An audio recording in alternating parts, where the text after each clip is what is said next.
변호사님 안녕하세요. 네, 안녕하세요.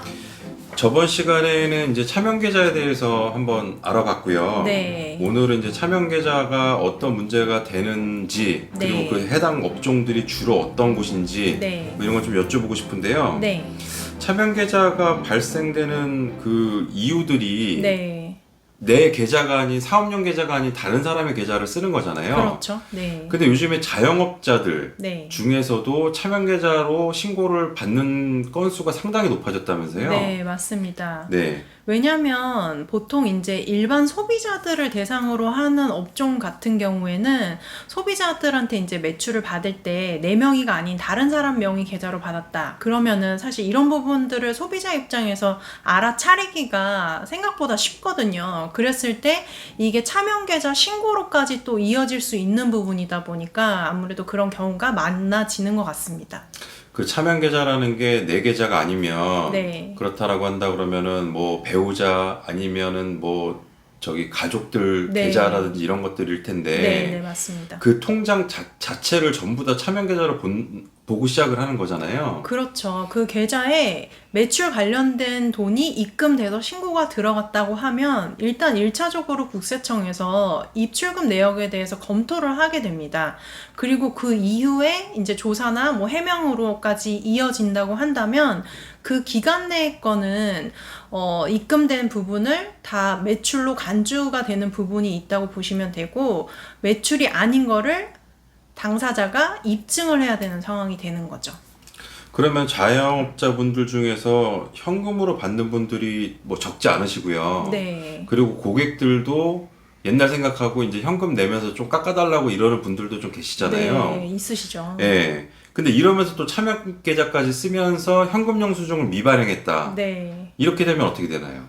이게 현금 영수증 미발행한 거에 대한 가산세가 사실 예전에 50%였던 게 20%로 줄어들긴 했는데요. 비율로 보면 많이 줄어든 것처럼 느끼실 수는 있겠지만 사실 내가 누락한 매출 거기에 20%가 가산세로만 부과되는 거다 보니까 사실 그게 굉장히 큰 부담이 되실 수 있는 상황입니다.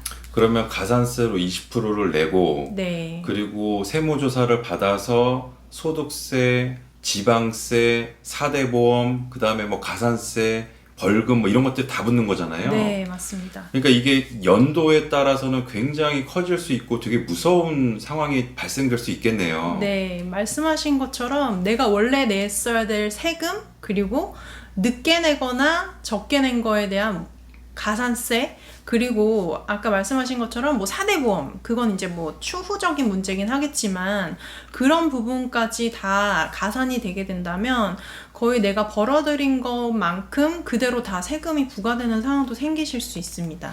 세무사님, 근데 이럴 수 있잖아요. 아, 나는 현금 영수증 필요 없습니다. 네. 그러니까 신고 안 하고 나 조금만 깎아주세요. 네. 이렇게 하면 어떻게 해요?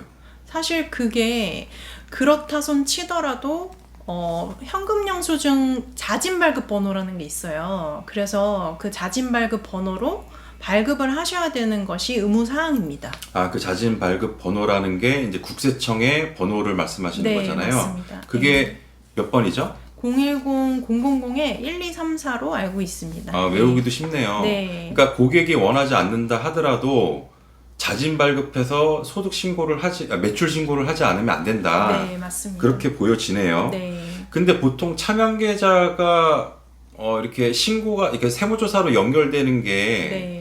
탈세 제보가 많아요. 많죠. 네. 예. 네. 그 탈세 제보를 누가 하냐면 그 상황을 잘 아는 사람들이 합니다. 네. 뭐 직원이라든지 네, 맞습니다. 고객이라든지 네. 아니면 예전에 다녔던 고객이라든지 네. 이런 경우들이거든요. 네, 맞아요. 예. 근데 이렇게 해서 탈세 제보를 하게 되면 네. 좀 부담이 되지 않으셨어요? 그쵸. 사실 제보를 한 사람이 있는 상황에서 세무조사가 이루어지게 되면 조사를 하는 당사자, 그러니까 과세관청 입장에서도 담당자가 조사 업무를 할 때 사실은 좀 그런 부분에 있어서 부담을 가지실 수 있는 상황입니다. 예, 왜냐하면 탈세 제보를 하면 그 결과나 과정에 대해서는 제보한 사람한테 알려주진 않지만 네. 시작을 했다, 끝났다는 얘기를 해주잖아요. 그렇죠. 그런 사실은 다 통지가 갑니다. 네, 그리고 네. 왜 나는 포상금 이거밖에 안 나왔어요? 막 이렇게 네. 물어보면 설명도 또 해줘야 되고. 네, 네, 맞습니다. 그러니까 되게 기분도 나쁜데, 안 그래도 나쁜데, 이런 것까지도 알게 되는, 네. 예, 그런 상황으로 만들 필요가 없는 거죠. 네, 맞습니다. 예, 처음부터 잘 한다 그러면. 그리고 제보하신 분한테는 포상금이라는 게 지급이 네. 된다고 하는데요. 네. 예. 탈세 제보나 차명 계좌를 신고하신 분들 모두 포상금 대상이 될 수 있고요. 다만 이제 신고를 했다고 해서 무조건적으로 지급되는 건 아니다 보니 이 지급 여부나 금액에 대해서 사실은 신고하신 분이 또 이의 신청을 제기하는 경우도 종종 있습니다. 예. 그게 이제 오해 발생됐다 뭐 이럴 수도 있는 거고. 네. 근데 이제 계좌 자체를 전부 다 차명 계좌로 보게 된다 그러면 예를 들어서 뭐 3년이나 뭐 5년이나 이렇게 장기간 볼 때는 그렇죠. 예. 그 건수가 뭐 진짜 몇만 건이 되는 경우도 있잖아요. 네, 맞아요. 네. 진짜 뭐 CU에서 1,000원 긁은 것까지도 다 거기에 그쵸. 일단은 금액이 들어가 있는 네, 거니까. 그렇죠. 다 남아 있죠. 그래서 이제 그런 부분들은 차명 계좌라는 것 자체를 쓰셔도 안 되고 네. 쓰시면 안 되고 그리고 현금 영수증은 습관화시키고 하셔야 될 것 같아요. 네. 현금 영수증은 얼마 안에 끊어야 되죠? 보통 이제 10일 안으로 명시가 되어 있습니다. 예. 네, 그래서 상대방이 소비자가 원치 않고 발급을 안 해주신 경우, 발급을 원치 않는 경우라고 하더라도 아까 말씀드린 것처럼 자진 발급 번호로 꼭 기일 내에 발급을 하시길 바라겠습니다.